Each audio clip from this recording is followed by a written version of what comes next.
So chapter number 11, P block elements, we are doing group 14, carbon family. And in this particular, we have already discussed about the general characteristic properties of group 14 elements. And some of the chemical properties like oxidation states, reactivity towards carbon, oxygen, reactivity towards oxygen of carbon family. And some anomalous characteristic properties shown by the group members like lead and tin etc. ये हम लोगों ने last lecture में discuss किया था। आज हम लोग कुछ जो पेंडिंग रहती थी एक दो प्रॉपर्टीज वो डिस्कस करेंगे। इनमें आपके पास आ जाता है रिएक्टिविटी टुवर्ड्स वाटर। तो carbon, silicon and germanium they are inert towards water, they are not reactive, they do not get affected by the water. But tin जो है it decomposes steam to form dioxide and dihydrogen gas. Tin जो है वो oxidise हो जाती है, tin of dioxide formation takes place हो जाती है। उसके पीछे कॉज है metallic character of this particular element. As we know dot water metallic character increase करता जाता है। And again lead also remains unaffected by water because of its protective oxide film formation over its surface when it come in contact with the air and moisture, just like that of aluminium की तरह। जैसे lead के case में भी ऐसा ही होता है। whenever it exposed to air and moisture there is formation of a protective oxide layer on its surface which protect it। ठीक है जी। तो इस तरह से you can explain the reactivity of group 14 elements with the water or steam. Similarly, with respect to halogens, two types of halides are formed by the group 14 elements: dihalides and tetrahalides. So, carbon has again the exceptional characteristic properties in this particular case also, but other members are directly combined with halogens under suitable conditions. And the tetrahalides of group 14 elements are mostly covalent in nature. They show the covalent characteristic properties, most of the tetrahalides. And similarly,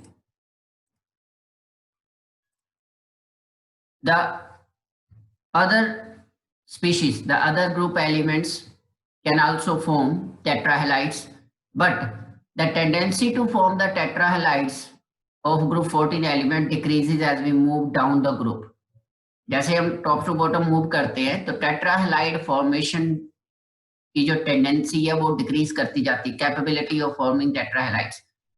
ठीक है। और उसके पीछे कारण जो हमने already discuss किया हुआ है, that is the inert pair effect.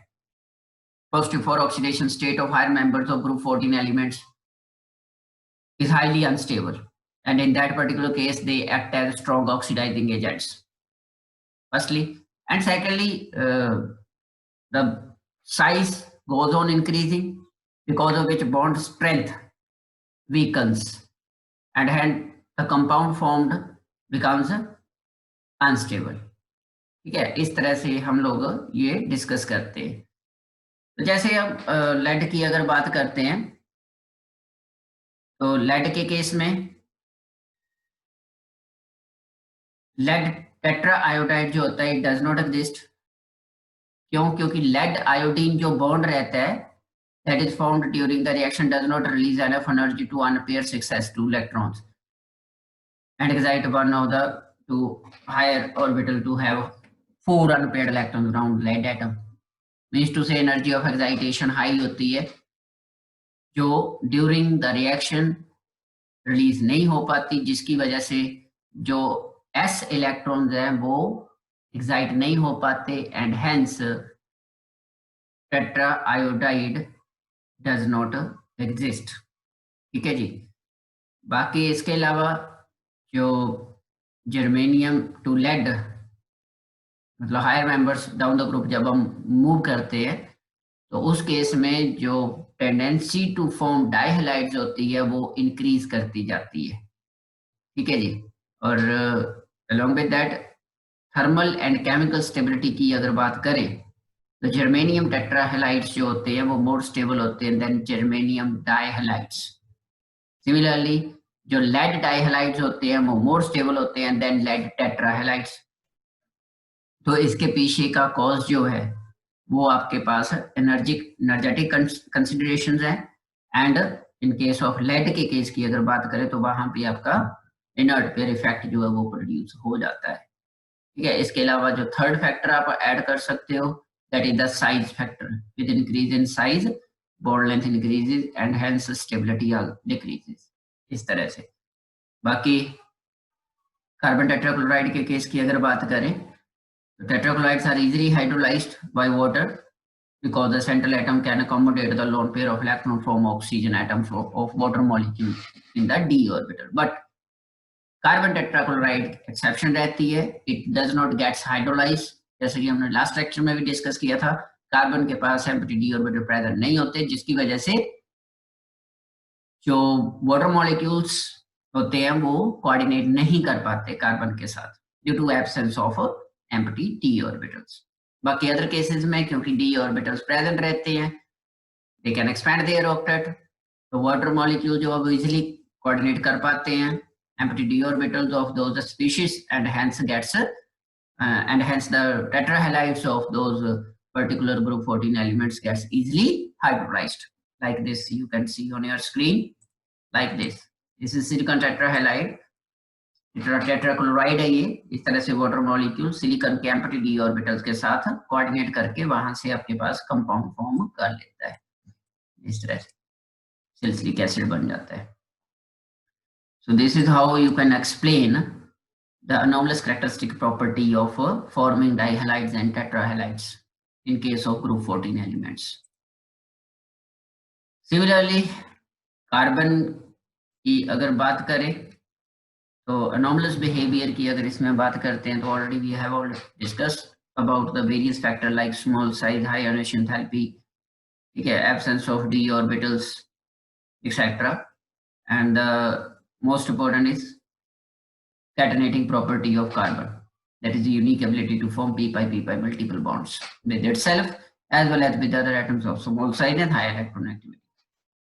जैसे कार्बन कार्बन हो गया, कार्बन नाइट्रोजन हो गया, कार्बन ऑक्सीजन हो गया, कार्बन सल्फर हो गया, ये सभी एलिमेंट्स के साथ इजीली p-pi बॉन्ड फॉर्म कर लेते हैं, जिसकी वजह से कैटेनेटिंग प्रॉपर्टी भी मैक्सिमम है और combining capacity with such species is also high in case of group 14 elements.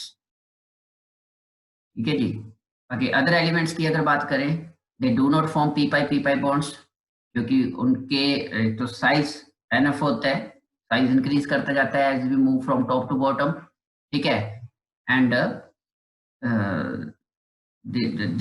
they have the empty d orbitals in them and for that particular reason they can form p-pi d-pi bonds as compared to p-pi.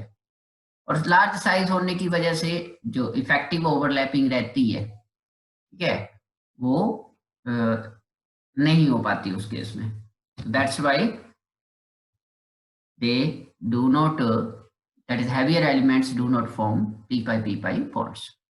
इसके अलावा carbon के case में हमने already discuss कर लिया catenating property and down the group size increase करता जाता है, इलेक्ट्रॉन एक्टिविटी डिक्रीज करती है, इसलिए जो tendency to show catenating property रहती है वो भी डिक्रीज करती जाती है from top to bottom. Bond strength काफी ज्यादा मैटर करता है। We already discuss about these factors in the previous lecture that which type of element can show catenation और नॉट। तो ये है आपके पास ग्रुप 14 एलिमेंट्स की general characteristic properties along with those of anomalous behavior of carbon as well as general chemical properties of these elements. Next आपके पास allotropic forms of carbon है। तो carbon has three basic allotropic forms of allotropes, that is diamond, graphite and fullerenes, Buckminster fullerene जिनको हम बोलते हैं, which contains more than 60 to 70 carbon atoms, ठीक है, and even more number of carbon atoms जो present हो सकते हैं। प्योरेस्ट फॉर्म ऑफ कार्बन होती है ये, दे हैव स्मूथ स्ट्रक्चर्स होती हैं without having dangling bonds and cage like molecules होते हैं ये, ठीक है, तो that's why they form the soccer ball shape molecules and hence called buckminsterfullerene, इसलिए इनको बोला जाता है। यहाँ पे आप अपनी स्क्रीन के ऊपर देख सकते हो दिस वन, ठीक है जी। So in this way you can explain the group 14 elements according to the revised syllabus. इतना ही आपके सिलेबस में, कंपाउंड्स सिलेबस में नहीं है, लेकिन फिर भी आप लोगों ने कुछ जो रिएक्शंस है, वैसे तो ऑर्गेनिक केमिस्ट्री में हम लोगों ने कर ही ली है सारी की सारी, ऐसी तो कोई प्रॉब्लम नहीं है। वाटर गैस हम ऑलरेडी हाइड्रोजन चैप्टर में करके आए हैं, सिंथेसिस गैस, प्रोड्यूसर गैस कर लेनी है, ये 1 मार्क में क्वेश्चन आ जाता है, व्हाट इज प्रोड्यूसर गैस। तो producer gas is simply the mixture of carbon monoxide and nitrogen. Carbon monoxide and hydrogen जो थी इट इज वाटर गैस थी, जिसको सिन गैस बोला जाता है, SYN, सिन गैस। जबकि जब carbon monoxide along with that of nitrogen की बात करते हैं तो वो आपके पास प्रोड्यूसर गैस कहलाती है, ठीक है। अगर इंडस्ट्रियल फ्यूल की फॉर्म में इसको यूज किया जाता है, और they undergo further combustion forming carbon dioxide and liberating heat, further utilization की, that is further reactions takes place हो जाती है यहाँ पे easily। इसके अलावा यहाँ पे और जो रहते हैं that is metal carbonyls वगैरह, तो ये तो करने की जरूरत नहीं है कुछ भी, क्योंकि सिलेबस में नहीं है ये एनीथिंग, ठीक है। सिलिकॉन डाइऑक्साइड है, सिलिकेट्स के बारे में थोड़ी सी आप लोगों ने यहाँ पे जो सिलिकॉन्स है इनकी थोड़ी सी एक बार रीडिंग कर लेनी है, ठीक है। टेट्राहेड्रल लिंकेजेस रहती हैं इन केसेस में। यहाँ से एक क्वेश्चन बन जाता है, why CO2 is gas whereas SiO2 is a solid at room temperature, that is just because of the cage like structure of silicon dioxide। ये वाली स्ट्रक्चर होती है, जबकि कार्बन डाइऑक्साइड मॉलिक्यूल जो होता है वो लीनियर होता है, as we already studied in the previous lectures। Carbon dioxide linear structure होती है, जिसकी वजह से ये गैसियस फॉर्म में एग्जिस्ट करता है, लेकिन सिलिकॉन जो होता है, सिलिकॉन डाइऑक्साइड जो होता है, इसकी 3 डायमेंशनल नेटवर्क स्ट्रक्चर होती है and hence exist in the solid state, ठीक है। ये रहता है, इसको आपने कर लेना है, एक बार पढ़ लेना है इसको।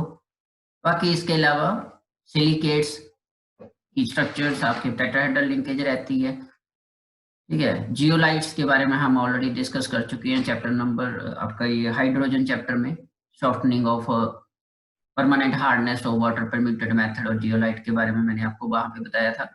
Zeolites are the metal alumino silicates होते हैं, ठीक है। सोडियम, पोटेशियम और कैल्शियम कुछ भी हो सकते हैं वहां पे, और इनको यूज किया जाता है as a catalyst in the इसमें आपके पास जैसे पेट्रोकेमिकल इंडस्ट्री रहती है, इसमें ZSM5 होता है एक, जो मोस्टली यूज किया जाता है to convert alcohol directly into gasoline, ठीक है जी। सो ये छोटी छोटी चीजें हैं जो एक बार आप लोगों ने रिवाइज कर लेनी है अगेन थॉरोली, बट ज्यादा इनके ऊपर स्ट्रेस देने की जरूरत नहीं है, क्योंकि सिलेबस में से ये डिडक्ट हो चुकी है बेटा, ठीक है। तो इस चीज के बारे में आपने ध्यान रखना है। बाकी केमिकल प्रॉपर्टी सारी अच्छी तरह से एक बार दोबारा से रिवाइज कर लेनी है, chemical and physical properties of group 14 elements, and this is your chapter number 14, sorry chapter number 11 P block elements. इसमें NCERT के जितने क्वेश्चन हैं यहाँ पे आप लोगों ने अच्छी तरह से इनको थॉरोली सॉल्व कर लेना है। अगर किसी बच्चे को कोई प्रॉब्लम आती है देन ही और शी कैन आस्क, आपने ये पूछ लेने हैं, ठीक है। जिस क्वेश्चन में, पर्टिकुलर क्वेश्चन में अगर कोई प्रॉब्लम आएगी तो उसके, so this is all about chapter number 11 P block elements.